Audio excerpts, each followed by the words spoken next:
Hello বন্ধুরা, কেমন আছো? আশা করি সবাই ভালো আছো। ভাবছিলাম আজ দুপুরে কি বানাবো, সেটা ভাবতে ভাবতে মনে হলো যে একটু পোলাও আর চিকেন কষা বানাই। তাই পোলাও আর চিকেন কষা বানাবার জন্য চিকেন নিয়ে আসা হলো। তো পোলাওয়ের জন্য আর চাল আনিনি, ঘরে যে রেগুলার চাল থাকে সেই চালটা দিয়ে এবারে আমি বাসন্তী পোলাওটা বানাবো ভেবেছিলাম, তাই ওটা দিয়েই বানালাম। তো তোমরা যদি কোনো বাসন্তী পোলাও করতে চাও তো তার জন্য তোমরা গোবিন্দভোগ চালটাকে নিও।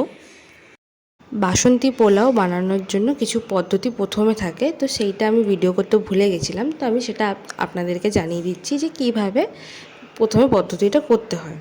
প্রথমে হচ্ছে ভালো করে চালটাকে ধুয়ে ভালো করে জল ঝারিয়ে নিয়ে ওর মধ্যে একটু গরম ঘিয়ের মধ্যে হলুদ দিয়ে দিতে হবে, ওটা যাতে ভালো করে গুলে যায়।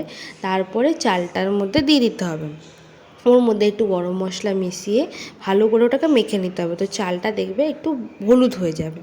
এবার ওই চালটাকেই আবার একটা প্যানে হোক বা তুমি যদি হাঁড়িতেই যদি করছো তো ওই হাঁড়ির মধ্যে একটু তেল দিয়ে আর কাজু বাদাম আর কিশমিশ ভালো করে একটু ভেজে তেজপাতা সমেত তার মধ্যে চালটাকে দিয়ে একটু ভালো করে নাড়িয়ে নিতে হবে। ওই চালটার সাথে গোটা গরম মশলা দেওয়া দরকার, কিন্তু আমি দিইনি, আমি ভুলে গেছিলাম দিতে।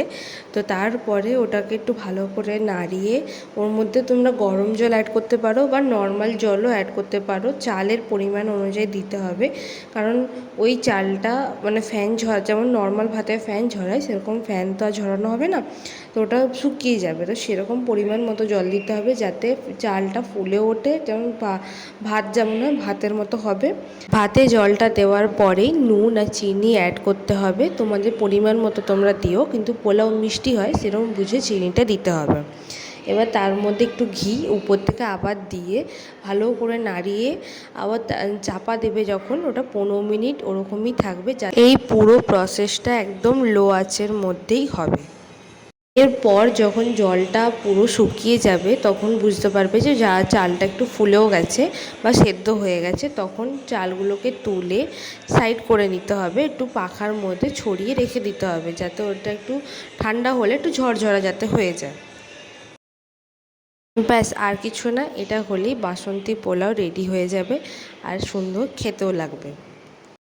কষা মাংসের জন্য আমি কোনো কথা বললাম না, কারণ কষা মাংস সবাই নর্মালি যেরকম বানায় সেরকমই বানিয়েছি, তাই কষা মাংস নিয়ে সেরকম কোনো আর কিছু বললাম না। আর কোনো সেরকম স্পেশালভাবে কিছু বানাইনি যে এক্সট্রা কোনো ইনগ্রিডিয়েন্টস বা অন্য কোনো পদ্ধতি, তাই ওই বিষয়ে আমি আর কিছু বললাম না।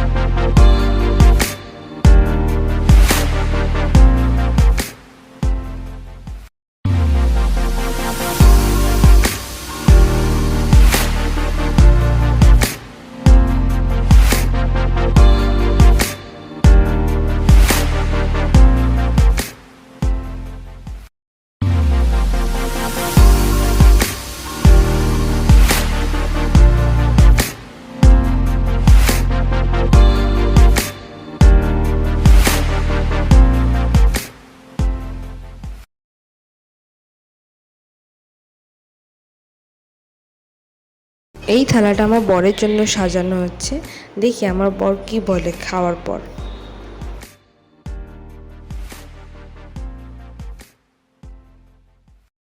ও ফোনটা রেখে দেরিকে খাও আগে।